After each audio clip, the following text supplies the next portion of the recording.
오늘 월요일 새벽에 만난 하나님 오신 여러분들을 예수님의 이름으로 환영하고 축복합니다. 기도하겠습니다. 좋으신 하나님, 오늘도 새날을 허락하심을 감사하고 한 주간의 시작을 허락하셔서 감사합니다. 하나님, 오늘 우리가 말씀을 하나님 만나는 이 시간에 우리의 마음을 움직여 주셔서 혹시 돌과 같은 정말 마음속에 단단하게 묶여져 있는 것이 있다면 풀어주시고 깨뜨려 주시고 새롭게 하여 주셔서 하나님 말씀 붙잡고 새로운 한 주를 기쁨과 기대로 시작하게 하여 주옵소서. 우리 안에 있는 죄성들이 너무 강합니다. 우리 안에 있는 우리 아집과 고집이 너무 강합니다. 하나님의 말씀으로 우리를 부드럽게 하시고 우리를 새롭게 하여 주옵소서. 예수님의 이름으로 기도합니다. 아멘. 오늘 말씀은 사도행전 5장입니다. 사도행전 5장 27절에서 33절까지의 말씀 같이 보도록 하겠습니다.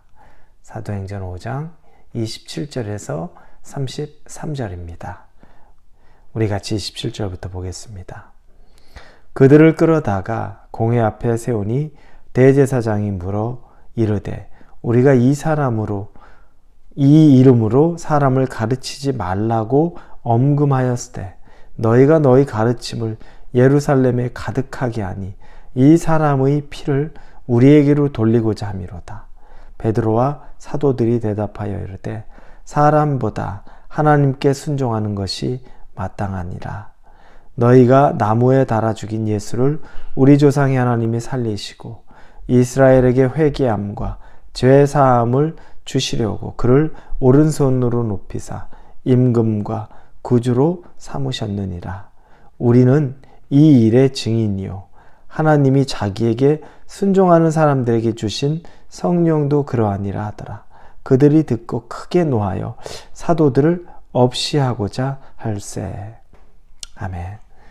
오늘은 이 베드로와 그리고 오늘 29절 앞부분에 보니까 사도들이 대답하여 이렇게 나옵니다. 베드로를 위시로 사도들과 베드로가 대제사장 앞에 다시 선 겁니다. 그 이전에 이미 베드로와 또 이 사도들이 대제사장 앞에 선 적이 있죠. 복음을 전하지 말라라는 신문을 받는 장면이 나옵니다. 그리고 그때 그들은 협박을 받고 또 단단하게 주의를 받은 후에 풀려난 적이 있었습니다. 그러나 그들이 오히려 마음이 더 뜨거워져서 그렇게 된 이후에도 이 복음, 예수 그리스도의 복음을 전하는 것을 아주 그냥 지치지 않게 합니다. 그런 상황에서 사람들에게 복음을 계속 전하는 상황에서 사두개파 사람들이 있죠. 부활도 없고 천사도 없다고 믿는 정치적인 색깔이 아주 강한 이 사두개파 사람들이 백성들의 마음에 자꾸 이 사도들이 복음을 전하고서 백성들을 자꾸 이렇게 움직이니까 그 마음에 시기하고 미워하는 마음이 가득해서 그들을 또 감옥에 가둡니다.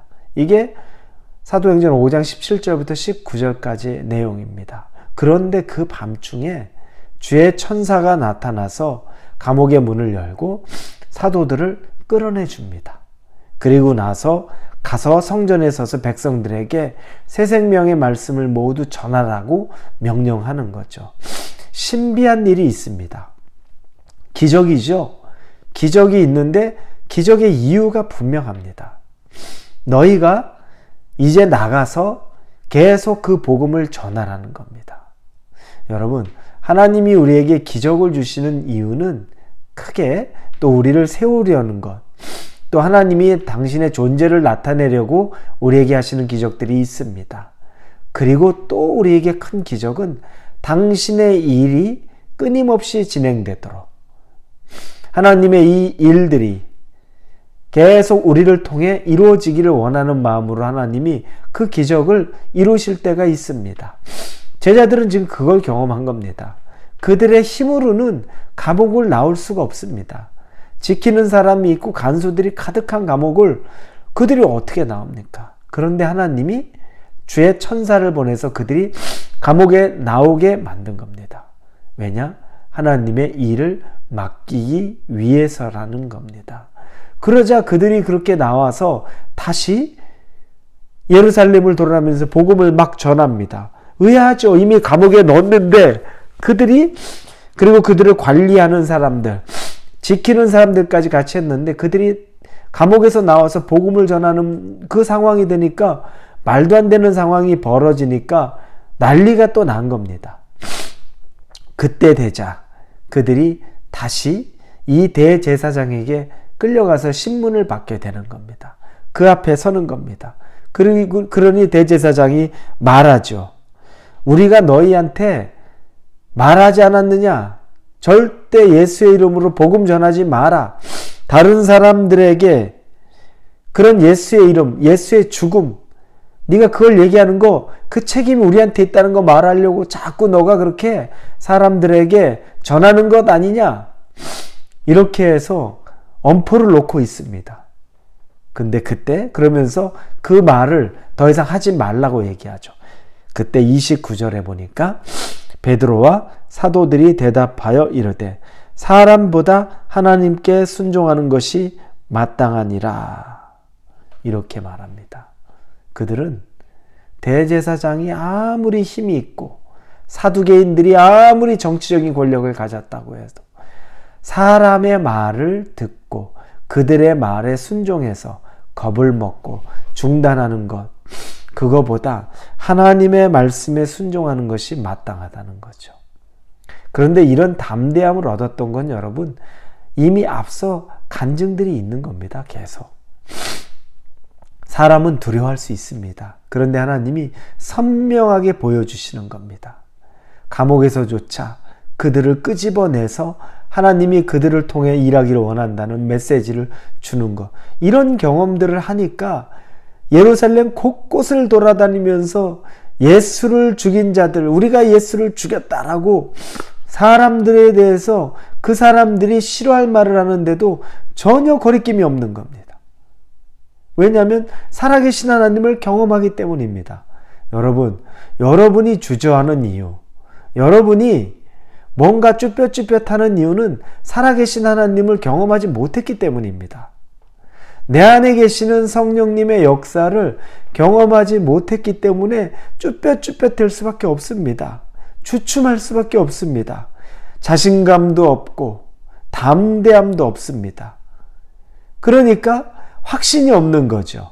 그런데 여러분 한번 생각해 보십시오. 여러분이 하나님 앞에서 살아계신 하나님을, 성령 하나님을 여러분이 누리고 있다면 두려워하고 무서워할 것이 없다는 겁니다. 당연히 그렇게 될 수밖에 없죠. 그리고 그들은 여전히 이런 복음, 사람이 듣기에 대제사장이나 사두개인이나 종교 지도자들이 듣기에 귀에 거슬리는 내용을 말하는 것을 주저하지 않고 그 일을 하겠다고 말하는데 그 이유는 32절에 보니까 우리는 이 일의 증인이요 하나님이 자기에게 순종하는 사람들에게 주신 성령도 그러하니라 하더라. 증인이라는 겁니다. 증인은 있는 그대로 정확하게 말해야 되는 겁니다. 이제 이들은 증언하기를 두려워하지 않습니다. 정치적으로, 인간적으로는 내가 그렇게 증언하면 내가 손해를 보고 핍박을 받는데 이제 그들이 보는 대상이, 순종의 대상이 권력자들이 아니라 하나님이기 때문에 증인으로서 증언하는 것을 주저하지 않는 것입니다. 여러분도 증인입니다. 저도 증인입니다. 우리가 증인으로서 복음을 증거하는 것을 주저하면 안 됩니다. 예수께로 나오십시오. 예수 잘 믿으십시오. 라고 말하는 것들, 복음을 받아들여야 됩니다. 라고 말하는 것들을 주저해서는 안 됩니다. 복음의 증인된 삶을 기꺼이 살 수 있는 저와 여러분이 되기를 예수님 이름으로 축원합니다. 기도합니다. 하나님, 증인의 삶 살고 싶습니다. 증거하는 자 삶 살고 싶습니다. 그렇게 인도하여 주옵소서. 예수님의 이름으로 기도합니다. 아멘.